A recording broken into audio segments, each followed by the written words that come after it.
what I would like to do now is to, yes, ancient rocks, but take you to the subsurface also and see how we use tidalites in the industry in general. Give you some examples.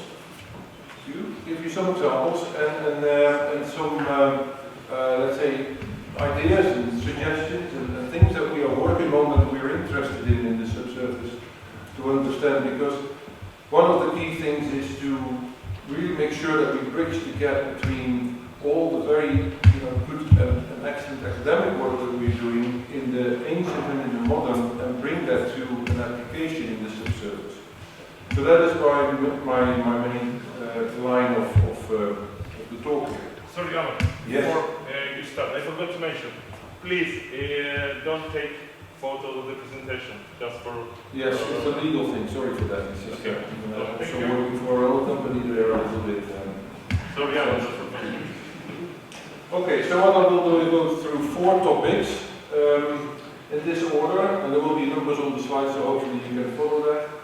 First of all, the desimplifying of conceptual depositional models, but not only that, couple it to the effective parameter handling, as I called it, in the subsurface. And I'll explain what I mean with that. And then there are all forward numerical models, process-based models, and where they fit in the subsurface workflow, and how we can learn from, let's say, more academic work and transfer that to the subsurface.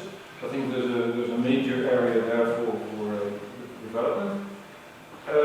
And of course then that will lead hopefully to benefiting from implementing realistic representations in the subsurface, whereby we acknowledge the complexities that there are in tidalites in general, but in an effective way. It's not to just complicate matters. We want to complicate them first maybe, but then simplify them again by looking at the right parameters. And that's the crux of the story.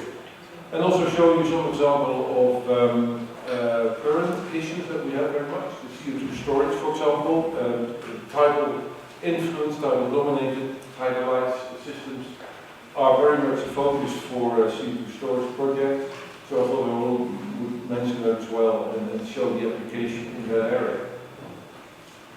So tidalites have, as you all know, have a broad distribution and a large natural variability, and this is one of the challenges, of course. And we want to carry that the resulting complex natural variability across multiple time scales, and we don't have to forget that either, into the subsurface. So we have issues of stratigraphic preservation and the detail that we need of the conceptual models and let's say the parameter estimation that we need to derive from those to take that further in the subsurface. On the other hand, of course, when working on the subsurface, we have a much more limited view on things. We have much less data, we have much less resolution. The tools that we have work at different resolutions. So how are we going to bring that all together to arrive at a sensitive, for example, correlation or a connectivity pattern that we understand to predict fluid flow and to know where to drill the next well? So it's these very practical issues that we need to deal with, and where our, let's say, deep understanding of tidalite systems can help us doing this.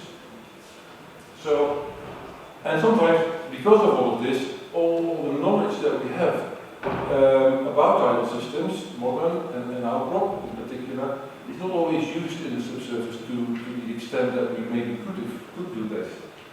Simply because it is complicated and we don't have the data in the subsurface to let's say, make us sure that we're along the right route and that we're making the right choices when it comes to understanding these depositional systems. So there is a sort of a gap that we need to bridge in order to do this better, I would think. But also because the reservoirs are getting more and more complicated. We've drilled the easiest ones. So the key here is to build up that competence, build up the detailed understanding, but don't stop there, and then transfer that into, let's say, a knowledge-based simplification. Which parameters are important, what can we take to the subsurface, and where should we focus our attention in order to characterize dynamic behavior, so how would fluids flow through these systems in a better way. So that is maybe one of the most challenging parts and messages that I would like to give is to concentrate on this also, so that we make that bridge between what we all here in this room understand and how we can apply it. Of course, we've all seen this example here. There's many examples to bring forward, but this shows or is an example of the natural variability that you get in a system when you start to play around with the tidal, wave, and fluvial interaction. You can create different shoreline systems based on which of these three components is dominant and how they interact. So looking at this, if you have only a few well data available, then how are you going to resolve where exactly you're sitting? And if you can't do that, then how are you going to predict what the connectivity patterns will be in the subsurface and where you would drill the next well, how the currents will flow? Or how you're going to store CO2 for that matter. So this is sort of the scale of the system, of the challenge here. And this is also taken from the same publication. As an example, we need to identify the processes, of course, because that's where it starts. So we look at the sediments, we identify the processes, then we interpret the deposition environment, and that's all very important. But then we need to look at what kind of output can we then generate based on this understanding. In terms of, for example, heterogeneities that sit at different scales in these deposits, sandstone body geometries, sand shale ratios or grain size distributions in general, reservoir properties, which grain size is an important one, and then translate that one step further to define which parameters we need to focus on. So, based on this analysis, the number of observations that we would need to do this in a reliable manner, which is also very important. Sample density, of course, is related to that. Observational scale issue and resolution issues come into play here, and so forth. So there is a number of things that we really need to think about when going in the subsurface, where the amount of data is a lot less. Because what we need to do is we need to decrease the uncertainties that we have and increase our confidence in the predictions that we are making to predict where fluids will flow to. And that counts for oil and gas, but also for CO2. And certainly also for things like hydrogen storage that people are starting to look into as well. And one of the ways to do this, to bring that often somewhat qualified sedimentological, stratigraphical understanding a step further, is to try to quantify this better. We have traditionally not been the strongest in quantifying all the sedimentological knowledge, stratigraphic knowledge that we sit on. And I think one of the steps that we need to take is to really start thinking about trying to quantify much more than we do. And one of the ways that is possible, and I'm certainly not saying that this is the only way to do this, but one of the possibilities is to work with forward process-based numerical models that are able to model in 3D based on hydrodynamic conditions, on all the physical processes that operate in tidal systems or tidal wave influence systems or whatever you would like to investigate, in 3D build these models and then extract these parameter distributions, for example, from these models and verify that, of course, with modern and ancient outcropping systems. So how can we understand, explore, quantify the natural variability of modern tidal influence systems, but also outcropping systems, into these numerical process-based models and benefit from their results. As an example, we have one model there on the right-hand side is a Delft 3D model, which is used a lot in not only in the sedimentary environment, but also for coastline studies and the coastline defense designs and so forth. That does this. But the problem with these models is often that they are able to predict on rather short timescales, 10 years, 50 years, and then they do some tricks and then can predict up to 100 years. But that's still, for us, very short, of course. It's just an instant. So how do we go from this short time scale, where the predictions with these numerical forward models are becoming better and better, to the geological timescales that we need to look into ourselves? So how do we justify in a way the use of these process-based models in our subsurface workflow? An example, I don't have the answer to this. This is a field that is really still developing and we're still looking into, and hopefully you can contribute to this as well. This is an example of one of those where they looked into an inlet system. So this is a barrier. No, I have a pointer here actually. A barrier. This is the barrier, two barriers, inlet, and this is a lagoon behind the barriers. The Netherlands, of course, in this case. Where could I go elsewhere?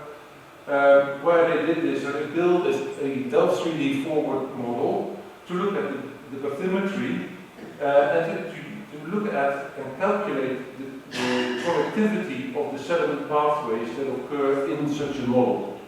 And then once you have that, you can start looking at, for example, things like grain size distributions, which is here on the right, and you can start looking at where particular grain size fractions go to and how these are distributed based on this forward model. So this is not a real map of something that they measured in the field. This is based on the forward model. That needs to be verified, of course, that this is all going correctly and that we're making good estimations in the model. But these things are important for us to understand and bring forward into the subsurface. So the post-processing of these things, but of course we're still left with that issue of time scales. And trying to resolve that, because we're looking at a model that maybe predict things over a 100-year time period, but the reservoir zones that have a typical thickness of, let's say, 10 to 30 meters are sort of the minimum unit that we work with in the subsurface, but their associated time frame is of course much longer and can range up to 50 to 100,000 years. So how then can we use these numerical forward models to represent an entire reservoir zone? That is of course a challenge. That would be one thing to look into. Another thing is that we often want to discretize inputs to, let's say, the statistical geomodeling tools that we use in the subsurface, like RMS and Petrel, with that. And these models ask you to be very, deterministic about dimensions of these objects, or what they call objects. In reality, we know that that is not so easy. They're not discrete. They're often more, let's say, traditional and do not lend themselves so well to be discretized into a particular length and thickness and width, for example. So we need to work with that in a very different way. And then grain size distributions are a very good starting point, simply because grain size, not only the grain size itself, but also the sorting and the roundness and so forth, but let's say grain size determines porosity and permeability, and these are the main parameters we're after in the subsurface because they control fluid flow.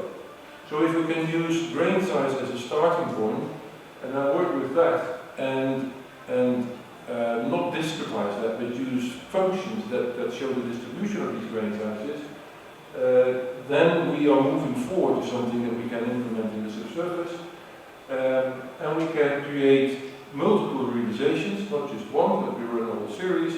You test those with the data you have in the subsurface and so forth, and you build your models. And then once you have a model, you can keep that, you can put it in a library, and when you go to the next area or field, you can start with that model, for example, and then modify it again. So there are ways here that we could incorporate the knowledge and the understanding we have from modern and from outcropping systems into the subsurface. And then we build these kind of libraries, where you vary grain size distributions, you vary in 3D, all these kind of things, whatever you want to choose as a parameter, and look at high and low cases, so you build scenarios and build libraries. And that is now possible because we also have a big development in the big data capacity that we currently have, so we can handle large amounts of data much better than in the past. On the time issue, just an example as well, where there was an attempt to look into this. Tidal system, this is also in the Netherlands, used in the Netherlands as an example all the time here.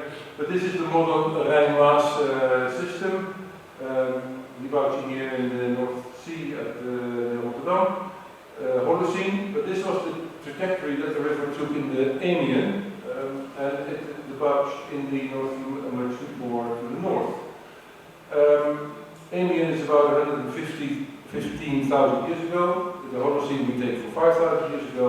And we try to look at what changes occurred going from the Holocene to the Amiens.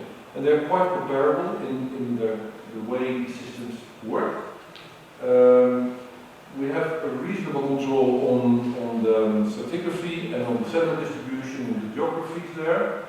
So in order to see, okay, what is actually preserved from knowing the Holocene in the Amiens, and can we compare the two? And then, to stretch things significantly, we thought, okay, let's have a try and look at the Lower Jurassic. Because we think we have some reservoir zones in a particular field that we could compare with this and see, okay, what is then preserved in the Lower Jurassic? What are you left with? Yeah, there are some characteristics here of how these systems work. Tidal distributed channels, they have deltas within different central estuary, flood basin, and so forth. So by doing that, we then, so we use that as a sort of a natural laboratory to look at stratigraphic architectures and connectivity patterns, and in particular preservation. What is preserved? What we found is that certain parts of this system, while it was being filled in, was not preserved at all, and there was already quite a big gap between the Holocene and the Amiens. So here, for example, moving to the Amiens, about 35% of the transgressive system track was removed during that period, that stratigraphic preservation period. And looking at the time scales of the parasequences that we could identify in those two systems, and calibrating that with some modern day estimates for parasequences from various places, whether that's correct or not, but at least to give us an idea, we could then start to look into what we're actually looking at in these two reservoir zones in the Lower Jurassic, called the Ore Formation, or reservoir zone 5.1 and 6.1. And see what we have preserved there, assuming the same, let's say, period of sedimentation for these parasequences. So then the whole Ora 5.1 reservoir zone, which is about 25 meters thick, if I remember well, represents about 20,000 years, and 6.1 would represent a shorter period, but still 7.5, something between 5 and 7,500 years. So there's long periods where erosion or non-deposition, and we know this of course, but long periods of those that have not been represented in these reservoir zones. So what is removed and what is kept in the subsurface? And what can we then say about connectivity patterns knowing modern and outcropping systems? You can quantify that also to some extent. Here below you have a reservoir correlation panel for the 5.1 and 6.1 zones. And with the colors, these intervals are highlighted. And make predictions based on this, and also try to get more insight in the connectivity patterns. Because during the infill of the estuaries, the connectivity patterns will change, grain sizes will change, and therefore you have zones that are less interest and zones that are more interest. And how should we go about correlating wells over hundreds to kilometers of distances based on this understanding. There is still a long way to go, of course. Another example from the hydrogen field here, where a very heptalytic system, the Tidal formation, was looked into in many different ways, and Bob has been working on this as well with students. So we've been working on this for quite a while, but in this case we used some of the same understanding from modern and outcropping systems to look at production strategies. So what kind of well completion, this becomes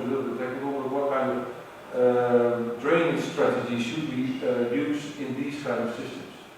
As an example, this is part of that system with a sedimentary log core description here, with a number of units and a very haptolytic part at the base of this very sand-dominated system that is shown here in the middle, with all the tidal influences here, and a haptolytic, another type of haptolytic at the top. And very often in the past, these haptolytic units will be just called one thing and not being looked at anymore, but if you look in detail, then the lower haptolytics are significantly different from the upper haptolytics, and you can actually tie that back to the depositional environment. But let's focus on the upper one there, and look at the how the information from modern and ancient environments in our was used to say something about the lateral continuity of the sands and the muds that we have in this haptolytic unit. There's an image here. You see very characteristic, very mud-rich, fluid mud-type deposits that are intercalated with very clean sands, very well sorted, medium to upper medium grain, very good reservoir parameters. So this is not only a tidal influence system, there is also fluvial input here, and that is important in the model and in the predictions that we made afterwards about, well, is this actually a reservoir? Can we produce from this or not? One of the areas that we used for this was Allard Bay, for example, where we see similar kind of haptolytic stratification and patterns. And we learned from there that these intervals can sometimes be really widespread. We used other information as well. We have a number of wells through this interval. There is no lateral extent here, but it covers about 5 kilometers. You see a number of wells there that were described, and this is a production well that was put in. And in the dark orange, you have all this very nice and good sand that I just showed in the, well, here in this photo. That was actually completely shut out. So what we did, we drilled a well and put a blend liner, as it's called, in there. There was lots of hydrocarbon in it, but we did not want to produce from that at the start, because we thought that the upper part of this hydrolytic, so this interval here, also contained a lot of hydrocarbon, and actually was laterally very extensive. So not with the permeability, although in the vertical direction is very complicated and probably, very problematic. Horizontal permeability in here, we expected was going to be good. So we used what they call screen inflow there, an open system, whereby this was, as I said already, blanketed out. It was not the first unit to produce from here, and it produced really well for a long period of time, reaching quite high volumes produced. And then later on, when this starts to decline, we can then open up this and produce from here. Which if you had done it the other way, you would have produced from this, and you would nothing would come out of the haptolytic part anymore, because there would not be enough support and driving to get that out. So you would miss out on a lot of hydrocarbon. This is the production profile from that. Oh, sorry, for the where is it here? For 2017, high rates. A lot of barrels produced per year over a number of years, of 5 years, and I just put this number in to give you some idea about it. So if we were to replace this by windmills, for example, then we would need at least 35 windmills for that amount of volume per year to replace this production from this one little interval. Could well be a factor 2 off, because it depends very much on what kind of windmill you're using and how long they're actually active per year and so forth. So this could also easily be 70 windmills that you would need to produce from this 6-meter thick zone in this one well. Just to put things in perspective. Third example, also from the Norwegian continental shelf with another field, a small field here, the thin as it is called, where we had a thick, massive interval in the well, in the core and in the well logs. It was also very, very well sorted, sub-rounded, very good reservoir properties, and it was overlain, not with mesolytic tidal bar deposit, as we've seen to some extent in the previous example, but it's one type of deposit that's quite well known from Tilia. So there is a genetic relationship between this underlying very clean sand, thick interval, 36 meters of it, and this tidal bar lying over the top. So then the easiest way out here would be to say, if you don't look at the natural variability of what may happen in tide-influenced environments, is to say, okay, we have a big channel, maybe two channels, stacked on top of each other at the base, and we have a tidal bar on top. Channels, tidal channels, well, they have on this size, they can be 30 meters deep, they can be maybe a kilometer wide or 800 meters or whatever you choose, and they have a certain length, and I put that in my model.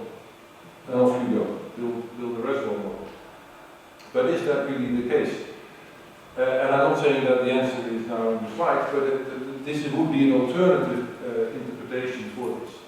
So this is the well log, the gamma ray log, and the core. You have the very clean sand here at the base and the tidal bar right there on top. There's even more of that very good sand underneath. Some core photos, very good sand, tidal bar electrolytics with opposing flow directions and everything that you would expect. But there are some subtle indications here in this very clean sand that would suggest a slightly different origin than being formed in the tidal channel due to high energy tidal currents.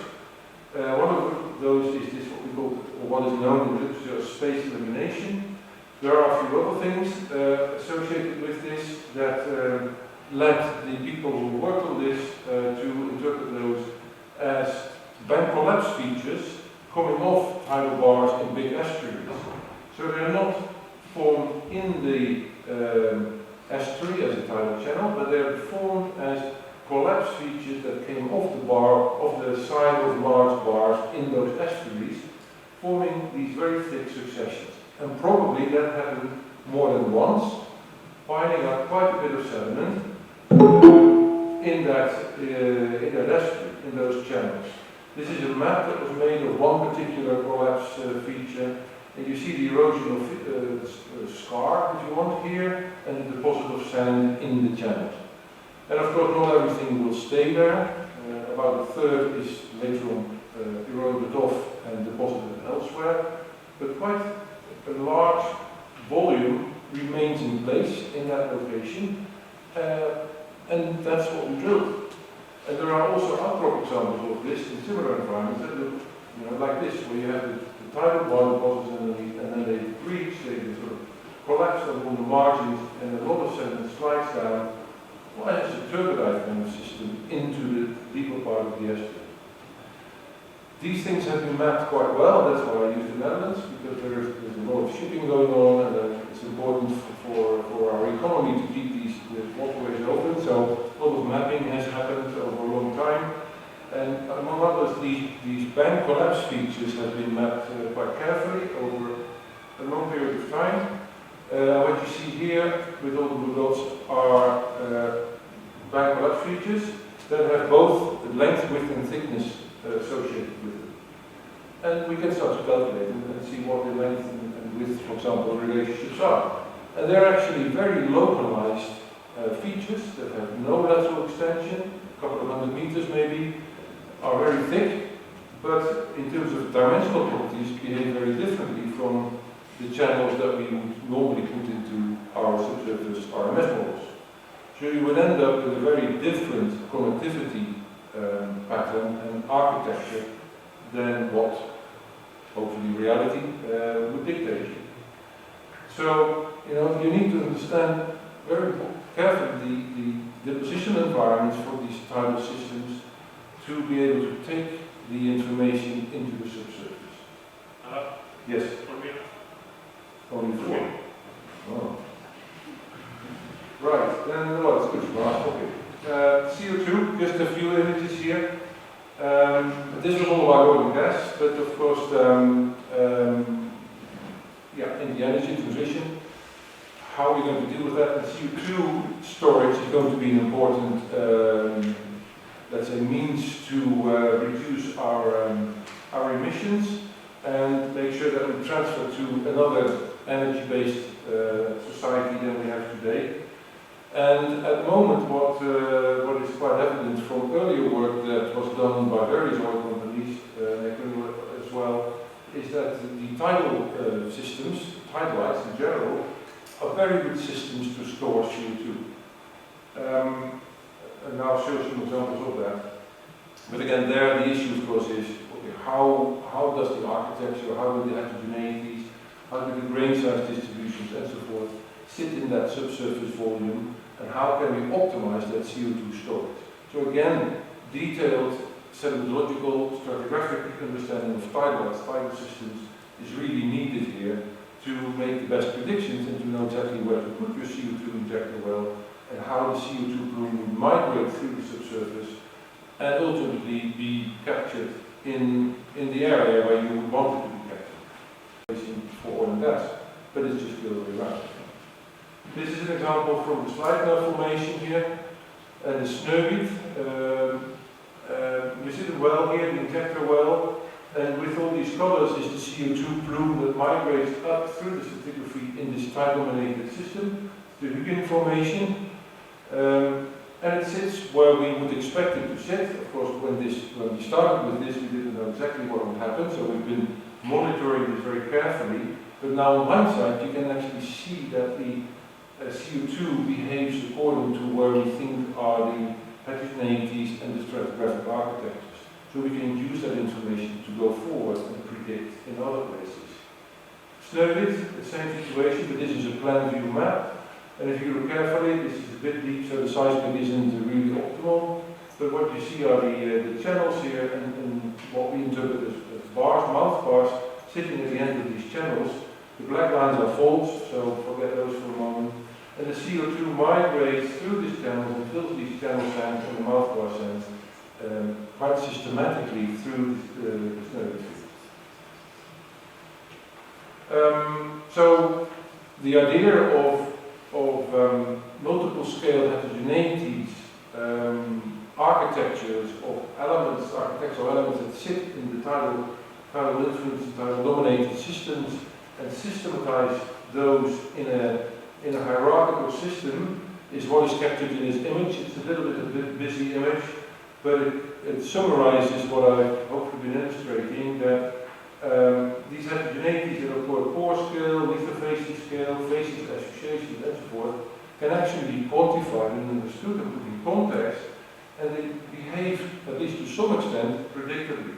So you can predict the permeability here on the vertical versus the measurement volume on the horizontal in quite a reasonable way, and find the, let's say, the volume, optimal volumes where you would minimize the effect of the heterogeneities, and which would be the optimal place to be when it comes to predicting dimensional properties, for example, or grain size distribution. And that information, that occurs at different scales, can be used in the subsurface to implement. So working on these issues in the modern, or working on ancient systems as we do in outcrops, is very important to be able to say where those dimensional volumes sit and how we would go about using that in the subsurface. And then in the case of CO2, the sediment trapping, the CO2 trapping happens over different timescales and different mechanisms. There's the structural stratigraphic trapping, all the way down to mineral trapping at very large timescales, depending on what kind of medium, of course, you're injecting into.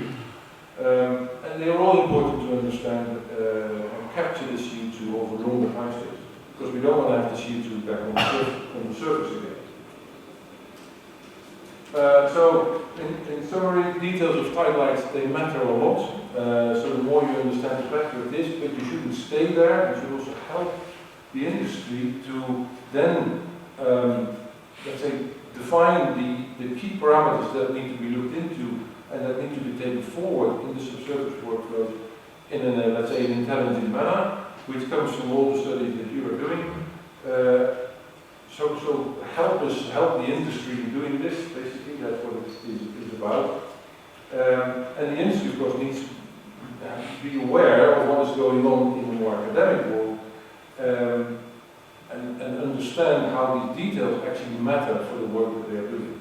So there is a clear connection point there that we should keep in focus and help each other with.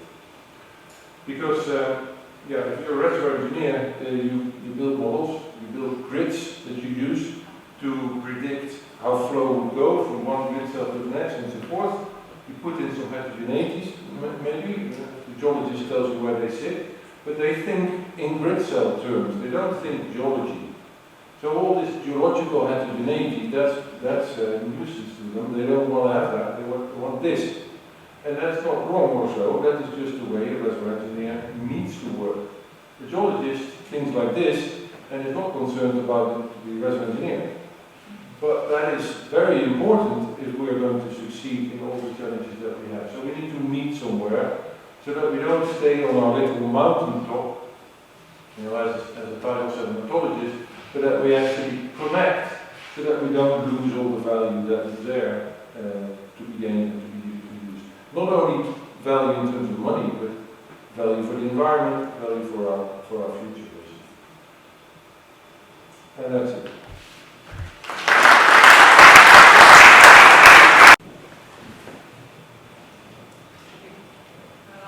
Question. Basically, you said at the beginning, and rightly so, the industry relies very much on a limited amount of analogs and concepts. Where do you, from your experience, see the biggest gaps? Where do you think we need models we currently don't have? So when we talk about Tidalites, then I'm inclined to say that we probably have enough outcrop and modern systems to work with, but we are not able to transfer that information in a good way to the subsurface. So I would think that if we could focus a bit more on numerical process-based forward models and use all that information and make that step to the statistical methods that we have in the industry, then that would be a very big step forward. I think going to yet another output system, yes, we need to do that too, because there's always bits and pieces that we don't know, and we should, find straights, we understand all better now, very good contribution, so we need to keep doing that. But when it comes to implementing that in the subsurface, both for oil and gas production, but also for CO2 storage, and later, in 10 years' time, for sure, the hydrogen storage will also come up. Then we need to make that step. That would be my most important recommendation. Thank you. Next question. Yeah, just a question for you. You, in your talks, you pointed out to we have limited data, we have a lot of erosion, not the depositional. So basically, what we see, what we study, what we use is just a small fraction of the whole story. Maybe it's not the most important one in the system as well. Sometimes, maybe. Otherwise. Thank you. So probably there are a lot of limitations in the study that we do, and probably what we don't do and what you do in the industry is to take an eye on risk and uncertainties when we produce a model, when we produce our results. Maybe we give everything for that as the final result of what we do, while maybe a little bit more of uncertainty and risk in what we do. What will be the next? What will be if? Oh no, I don't want to comment on that. No, it's a very good point, and I didn't stress that maybe enough, but people in the industry always talk about uncertainty. Uncertainty is the word that goes through everything. Because of the things that we just showed here, but it's all about reducing the uncertainties, as you say. And that comes down to understanding the systems better, but also quantifying those uncertainties and knowing exactly where you are, what is preserved, what's not preserved, what's in the surfaces, things that we don't see, and how can we build that into better flow path predictions. So the uncertainty I mentioned the natural variability. That leads to a lot of uncertainty also, because if you don't oversee the natural variability in all its dimensions, you don't know how to handle that, then you create an uncertainty. So there's uncertainty everywhere in what we do in the subsurface. Yeah, very useful. Thank you. Do you have any further question? Much for the talk. Very interesting. Related to what David said earlier, you mentioned that we have enough analogs for Tidalites, and numerical modeling is very important. But when I think of these two types of studies, is where we have the most uncertainties. While a lot of things are very easy to extract as information in terms of distribution of grain sizes and other things from model systems. But it seems that in the industry this has a bit less important role, or I don't know, what is your opinion on information from modern systems now and in the future? Do you think we have enough? We should improve? Yeah, it is less used. No, let's say it is used. So, when you have a subsurface team in an asset, or on a field, working, they need to create a conceptual depositional model before they start building the geomodel. And the geomodel is nothing else than a statistical 3D representation of what they think is in the subsurface. It's like an architect building the church on a small scale before they actually start building the real thing. But it's based on the conceptual depositional model, and for that they use output information, yes, to put in certain dimensions, but they draw a plan view image of what they think the system looks like, and that plan view image, which in reality represents maybe 100 years, more, is then representative for a whole reservoir zone, or sometimes for a whole formation, which covers 1 million years. So they use the modern day systems, they go on Google Earth and they scan around and they go, oh, that looks like what I have. But is that the correct way of doing it? And I think there is a way to go to improve this process, but it's very difficult. So you can't sort of blame the subsurface people for doing that because they don't know how to do it. It's too complex. So it's up to us in a way then to help these people to do this in a better way. So we need to meet somewhere in the middle. We don't leave each other hanging somewhere, but let's meet in the middle to do this. Okay, thank you very much all of you.